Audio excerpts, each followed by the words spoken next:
Welcome to ENN On Air, our digital news show giving you the stories of today. I'm Olivia Berger. And I'm Katrina Holtz. Thank you for joining us. Beginning May 7th, less than a month from now, Real IDs will be required nationally when at the airport and other government facilities. ENN's Fiona McAllister has more on what you can expect in the coming weeks. Next month, Real IDs will be mandatory when you're traveling, and with this deadline fast approaching, the DMV is seeing more people come in to exchange their licenses. We are seeing people who have sort of waited to the last minute to get a Real ID. We've been offering Real IDs for 8 years. And since 2017, the DMV has issued almost 5 million Real IDs. If you need to go get your Real ID, you can go to your local DMV and exchange it by showing proof of residency, along with other documents. Now you might be wondering, what exactly is a Real ID? Basically, a Real ID is a law meant to strengthen the security for state-issued driver's licenses. You can tell it's real by the star in the corner, like this one. TSA Associate Daniel Velez said that the reason for this update is safety. Yeah, I mean, the most important thing about Real ID is we're trying to protect travelers. That's what this Real ID Act is all about, is making sure that people are who they say they are when they get onto an aircraft.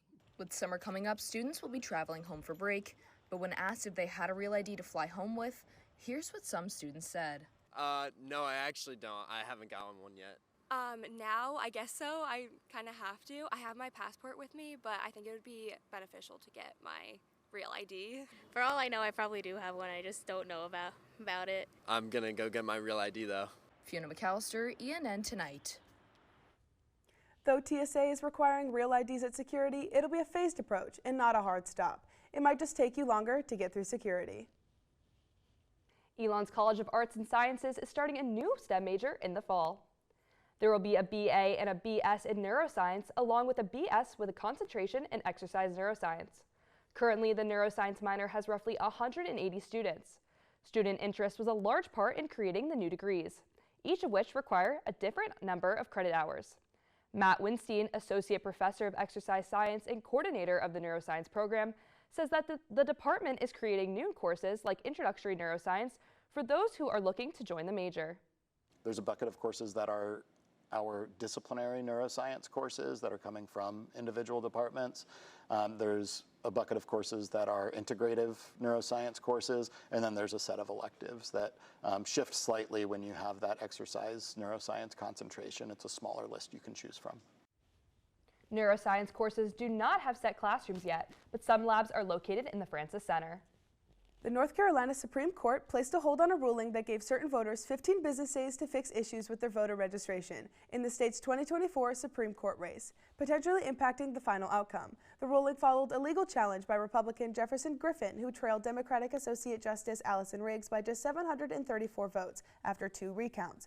Griffin contested over 65,000 ballots, arguing that some were improperly counted due to missing voter ID information or residency concerns.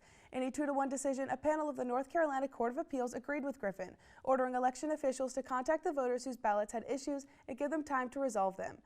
Riggs, who was appointed to the state's highest court in 2023, helped to appeal the decision, warning that it could lead to many voters losing rights. The Elon Farmers Market is back for the season, and I was there to check out opening day.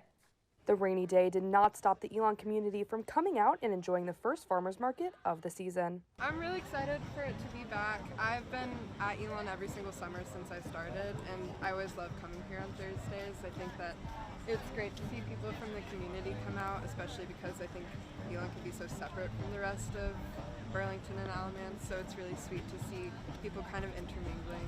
Jonathan McCauley, founder of Wild Lavender Apothecaries, a candle business, is a first-time vendor at the Elon Farmers Market and is looking forward to the season for many reasons.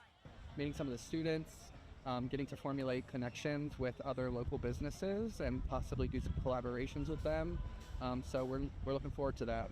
The market has lots to offer, including produce, flowers, baked goods, homemade goods, and other fun products for purchase. Olivia Berger, ENN Tonight. Elon Farmers Market is open every Thursday from 3 to 6 p.m. in the Elon Community Church parking lot. The season will run through October 31st. Every day, hundreds of students at Elon University pick up their packages and letters. Let's meet the woman whose job is about connection and mentorship. From the box to the bin,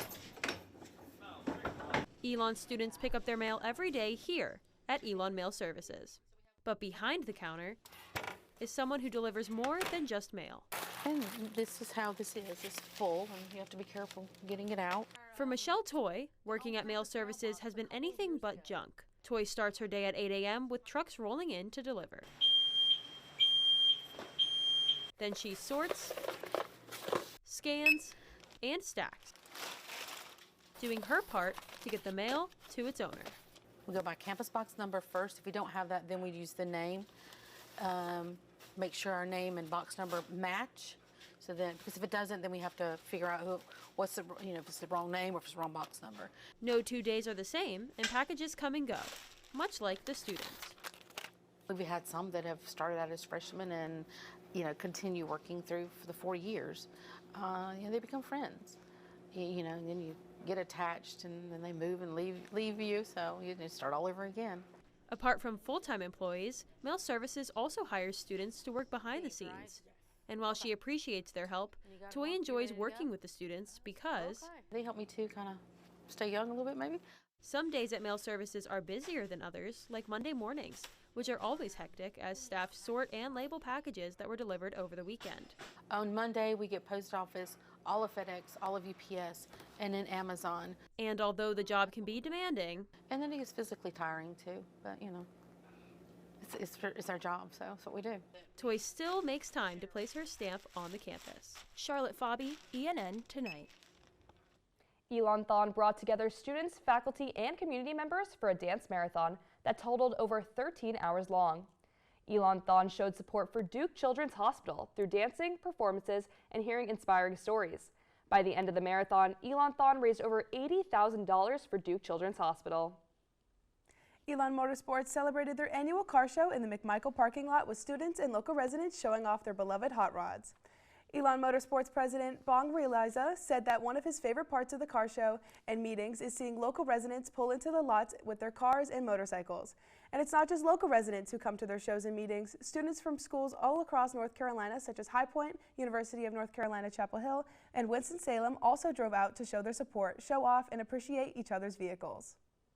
It's a really interesting connection to see just the younger audience of the automotive industry, like connecting with the older audience, Obviously they bring some of their older cars, and it's just cool to see some of the younger people just appreciating cars like that.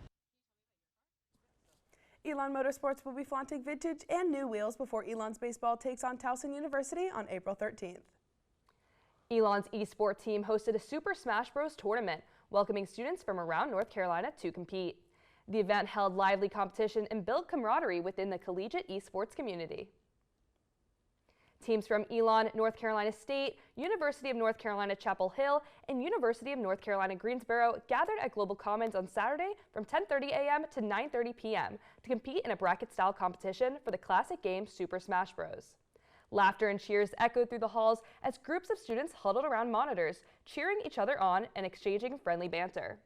Hosting a competition like this fulfills a 4-year goal for Joey Fisher, an Elon senior who has been working to organize this event since his freshman year. Event specifically, I have been trying to plan this since my freshman year, actually. I had to jump through so many hoops to get because freshman year, obviously COVID was a thing, so Elon didn't like the idea of having off-campus people coming on campus. As the years went on, they kind of just forgot about it. I had to keep reminding them. And this year, we finally got Club Sports to actually let us host it in here. The club says they are very proud of the turnout for this event, crediting its success to Fisher. That's all we have for you this evening. Thanks again for watching ENN On Air. For all the news you need to know when we're not on air, visit our website, elonnewsnetwork.com. And follow us on social media at Elon News Network. Have a great night, Elon.